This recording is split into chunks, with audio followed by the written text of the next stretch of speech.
Gen Z ने लगभग 80% alcohol consumption कम कर दिया है। इसके रिपोर्ट के बाद से ही जैसे बहुत ही मातम सा छा गया है और सारे अल्कोहल शेयर्स में प्रॉफिट बुकिंग देखने के लिए मिल रहा है। लेकिन एक शेयर ऐसा है कि कोविड में 400 रुपये का था, अभी 4000 रुपये में है। और अच्छी बात यह है कि कोविड के बाद मैंने अगर कोई अल्कोहल वाला कंपनी खरीदा था वो था यही कंपनी। तो चलिए इस कंपनी के बारे में डिटेल्स में जानेंगे, रेशियो एनालिसिस करेंगे, प्रॉफिट एंड लॉस स्टेटमेंट जानेंगे और कंपनी के पीछे का बिहाइंड द प्राइस समझेंगे कि क्या रीज़न था कि ये शेयर बढ़ गया और बाकी शेयर्स गिर गए। तो टोटल वीडियो पूरा देखिएगा, बहुत ही इंटरेस्टिंग होने वाला है। तो पहला चलेंगे, देखेंगे कि इसका शेयर प्राइसेस कैसे बढ़ा है और कैसे तेजी के साथ ये बढ़ रहा है। तो पहले मैं ले चलूँगा आपको ट्रेडिंग व्यू की तरफ।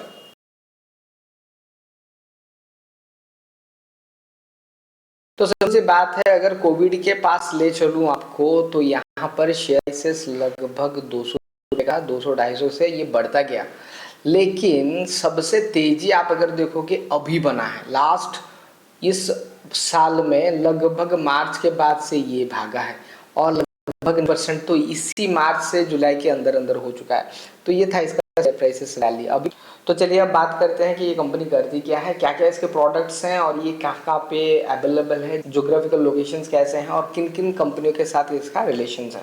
तो रैडिको खैतन कंपनी जो है 1943 में बना था, बोटलिंग एंड डिस्टिल कंपनी बना था। 1997 में इनको IMFL का लाइसेंस मिला और इसके ऊपर उन्होंने बात किया और 8 PM जो विस्की है, बहुत ही बड़ा ब्रांड है, उसको उन्होंने इंट्रोड्यूस किया। और आज लगभग ओल्डेस्ट लार्जेस्ट एक कंपनी है रैडिको खैतान।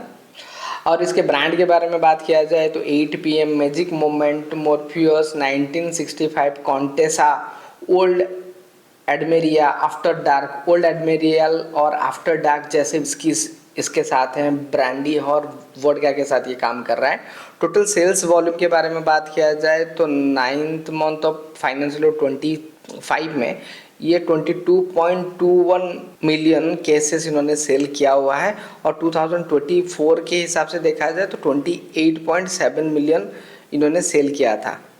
अगर 2024 के कंपैरिजन में देखें तो इनका यहाँ पे केसेस में जो सेल्स वॉल्यूम था वो हल्का सा गिरता हुआ दिखाई दे रहा है। लेकिन कैलकुलेटर यहाँ पर अगर देखा जाए तो लीडरशिप किसमें है, ओवरऑल लिक्विड सेल में तो 8% का मार्केट कैप है, लेकिन 50% इनका जिन में है और ओवरऑल वोडका मार्केट इनका पास 59% है और ब्रांडी में 64% मार्केट ये शेयर करते हैं।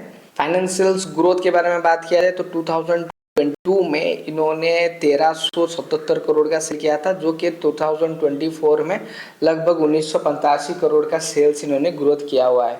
और अगर फाइनली ज्योग्राफिकल स्प्लिट के बारे में बात किया जाए तो एक्सपोर्ट लगभग 7% है और डोमेस्टिक सेल का 93%। इंडियन इकोनॉमी की ग्रोथ के हिसाब से ग्रो कर रहे हैं, ज़्यादा एक्सटर्नल इम्पैक्ट इसके ऊपर आएगा नहीं। डोमेस्टिक इंडियन मैन्युफैक्चरिंग कंपनीज है और यहाँ से बहुत तेजी से ग्रो कर रहा है। और एक्सपोर्ट के बारे में बात किया जाए तो 102 कंट्रीज भेज रहा है, 25 ब्रांड्स है इसके पास, 1 लाख रिटेल आउटलेट्स है और 10,000 से ज़्यादा प्राइम लोकेशन में ये अवेलेबल है। अभी चलते हैं इसके प्रॉफिट एंड लॉस स्टेटमेंट को देखेंगे और इसका बैलेंस शीट कैसा है इसको भी चेक करेंगे। रैडिको खैतान का प्रॉफिट एंड लॉस स्टेटमेंट के बारे में बात किया जाए तो 2007 में लगभग ये 500 करोड़ का सेल कर रहा था, अभी 5-6 हज़ार करोड़ का सेल कर रहा है। लगभग इन्होंने 10 साल का सफ़र में अपना जो सेल्स है, लगभग इनका 20 साल के सफ़र में लगभग इनका सेल्स जो है 10 गुना से ज़्यादा बढ़ा चुके हैं।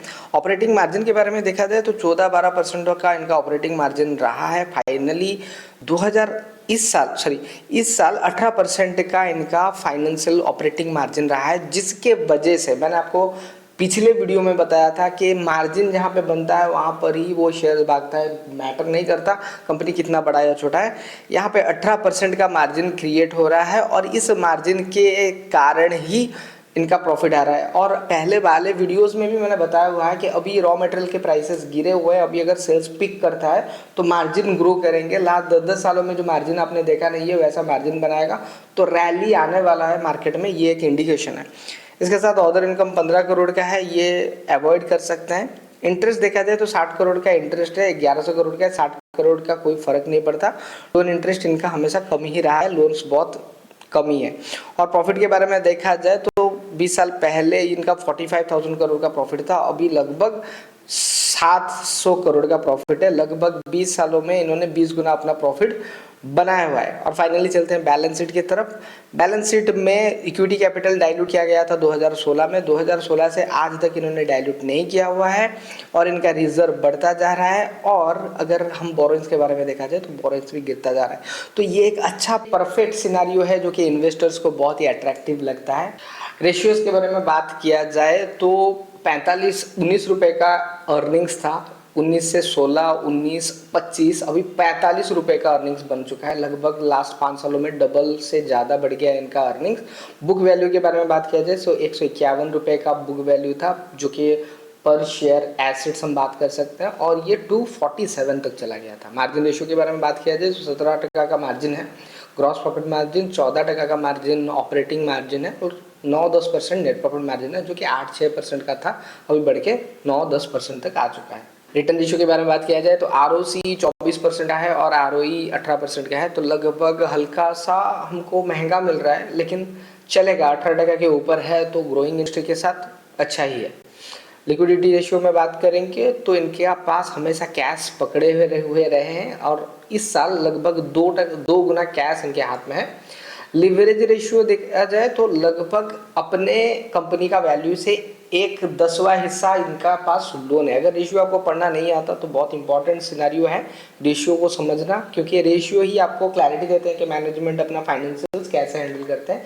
यहाँ पे मैनेजमेंट का एफिशिएंसी के बारे में आइडिया आता है। देखिए, जब भी स्टॉक खरीदते हैं आप लोग, ऐसे तो बहुत सारे कंपनीज हैं अल्कोहल के, लेकिन 2021 में मैंने रैडिको खैतान चुना था इन्वेस्टमेंट के लिए, और बहुत सारे मेरे दोस्तों को भी रैडिको खैतान रिकमेंड किया था, उन्होंने खरीदा हुआ है। आज तक कुछ लोगों ने होल्ड भी किया हुआ है। तो मेरे पास ऑप्शंस तो बहुत सारे थे, जैसे यूनाइटेड स्पिरिट हो गया, यूनाइटेड बिवरेजेस हो गया या फिर ग्लोबल स्पिरिट हो गया, लेकिन इसको मैंने चुना क्योंकि मैं फाइनेंशियल्स के थ्रू मुझको क्लैरिटी मिलता है कि मैनेजमेंट कैसे काम करता है। देखिए, आप कैसे पर्सन हो, आप मेरा पैसा वापस करोगे कि नहीं, जैसे सिविल से पता चलता है। Number speak louder. रेशियोज और फाइनेंशियल रेशियोज के और फाइनेंशियल नंबर से क्लैरिटी पता चलता है कि कंपनी आने वाले समय में कैसे इसके हालात बन सकते हैं। इसके साथ मनी मैनेजमेंट बहुत इंपॉर्टेंट है, साइकोलॉजी, पेशेंस भी बहुत इंपॉर्टेंट है। ऐसा नहीं कि अच्छा कंपनी मैंने खरीदा हुआ है, अगर वो गिरता है तभी मैं होल्ड करके बैठता हूँ। बहुत सारे इंपॉर्टेंट कैरेक्टर्स हैं, जिन चीज़ों को आप अगर फॉलो करेंगे तभी जाके आप बहुत अच्छा पैसा बना पाओगे। जो कोई भी दोस्त आपका इक्विटी कर रहा है उसके साथ ये वीडियो जरूर शेयर करें। जो भी इन्फॉर्मेशन मैंने दिया है ये एक लाइक और सब्सक्राइब डिमांड करता है। आई होप ये वीडियो आपको पसंद आया होगा। Thank you very much. Investment on blocked.